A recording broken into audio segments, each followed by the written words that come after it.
Hey, it's James Lynch. We had a bunch of announcements last night regarding some UFC fights that do tie into how the White House card is going to be looking, and we're going to get into all that in today's video. And first, the fight that was officially announced and something that we kind of knew was going to happen for months, or at least it seemed it was heading in that direction, is the Yuri Prochazka Carlos Ulberg fight. The only difference is this is for a vacant title. Now, if you remember, I did a video on this a couple of weeks ago. I was hearing it was going to be for an interim. That never really made much sense to me because it's not like Pereira would move up to heavyweight and then come back down. So they are letting him vacate. That is also in line with what we've seen in the past with the UFC when it comes to, not letting champions hold two belts at the same time. So this does make a lot of sense.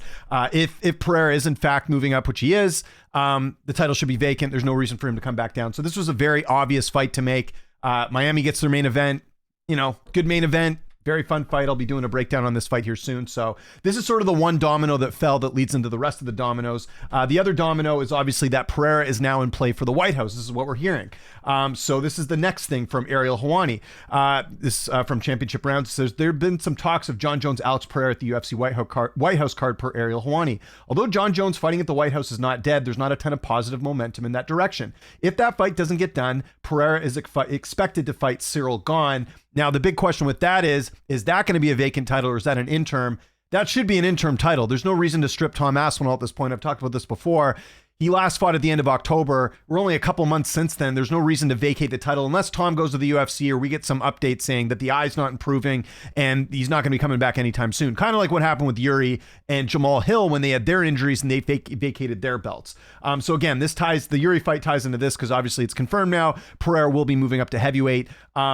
That'll be fun to watch as far as, Pereira going for a third title now, because of course he won the middleweight title, the light heavyweight title, and now this.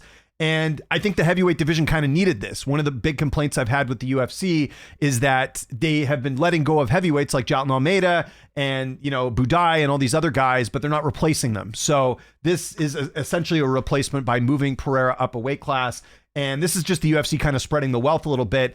Yuri's a fan favorite light heavyweight, so they're still going to have people tune into that. Pereira can now take over the heavyweight division that's kind of been in a standstill. As far as the Jon Jones stuff, you guys know my position on this. I'm going to maintain this position until it actually happens.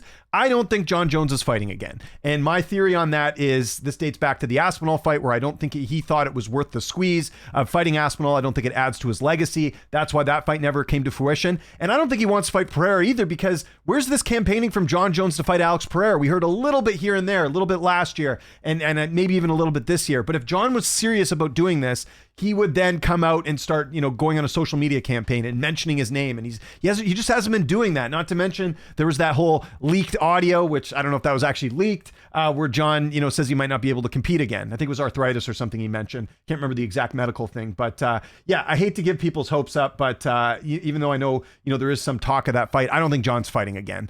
I know Jon wants to fight at the White House.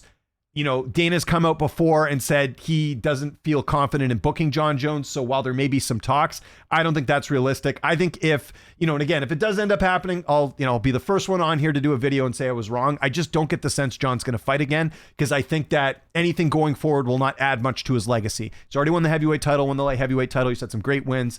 He can just ride off into the sunset and, it's not really going to change his legacy too much. But if he loses, it does, obviously, right? People would look at it that way. So I think it's going to end up being Pereira and Gane at the White House. The question is it going to be interim or vacant? I really don't know at this point. I don't think it should be vacant because, again, I don't think Aspinall is going to be out that long. I don't know that for sure, but there's no indication that Aspinall is going to be out for a very long time is what I'm trying to say.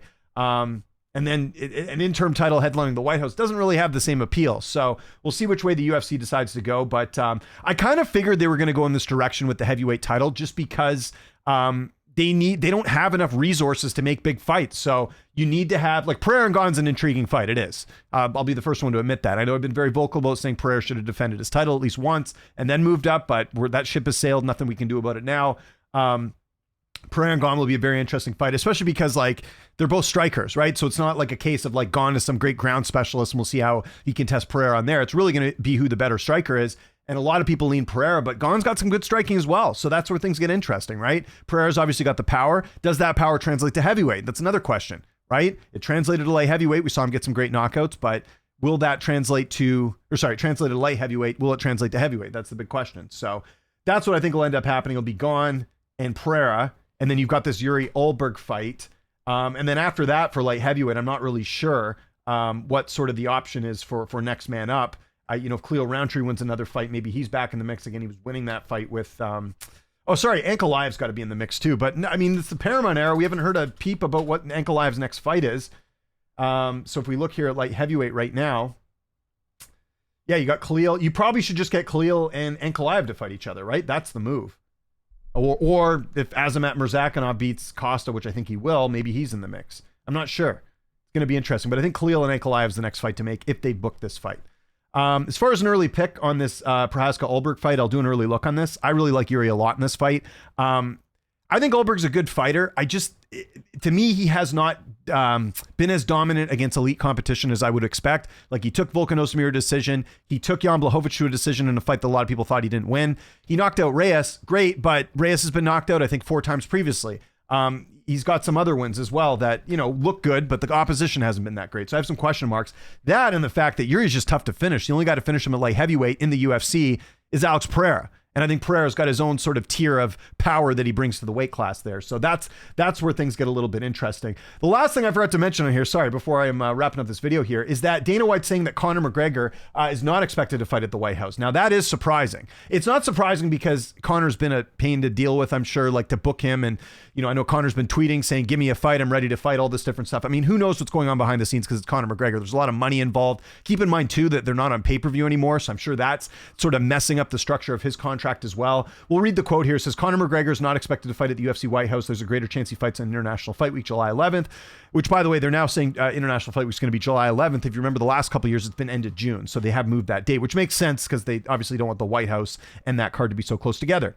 Ariel says, it doesn't look like it's going to be Conor on the White House card. They have International Fight Week's card scheduled for July 11th. There's a greater chance of him fighting on that card than the White House. There's no money to be made from so that's probably why. There's no money to be made from the White House event. Right, because the fans. Okay, that makes sense. So it's not a case of like, they don't want to put Conor on the White House. It's like, it would be better suited for that card. But then we also heard this week from Alvaro, I did a video on this, that they're probably not putting Gaethje and Topuria on that White House card, which again, if you're talking money wise, it probably would make more sense to have that on International Fight Week. But is McGregor going to headline over Ilia Topuria? I don't know about that. That's where things get interesting. I can't imagine a UFC card where Conor McGregor doesn't headline. And before people, come screaming to the comment section, it's Conor McGregor. You have to understand that, like, he is the exception to the rule. I'd be very shocked if he wasn't the main event of any card in his return just because he's Conor McGregor. You do that, then people are going to be walking out of the arena. Well, I shouldn't say that. If it's Topuria is the main event, probably not. But McGregor's like a big reason why people will watch. Even say what you want about McGregor and him as a person and all these different things. He's still the biggest draw in UFC history. People will still come to watch him. So you got to keep that in mind. But yeah, so it seems like money-wise, they'll want to have more money, fights that are going to make them more money on International Fight Week. And then with White House, they're still going to have to put on good events.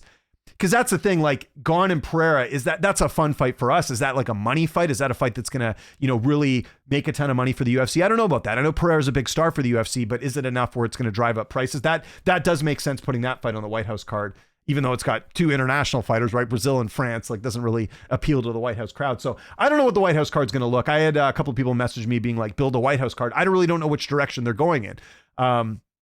And this makes sense now with Alvaro's report because he mentioned it was something economical, and I didn't really know what he meant. But if you mean economical is like money they're going to make, then yeah, you put that on International Fight Week. That makes more sense. So again, just to summarize here, we got Yuri and Ulberg for UFC 327.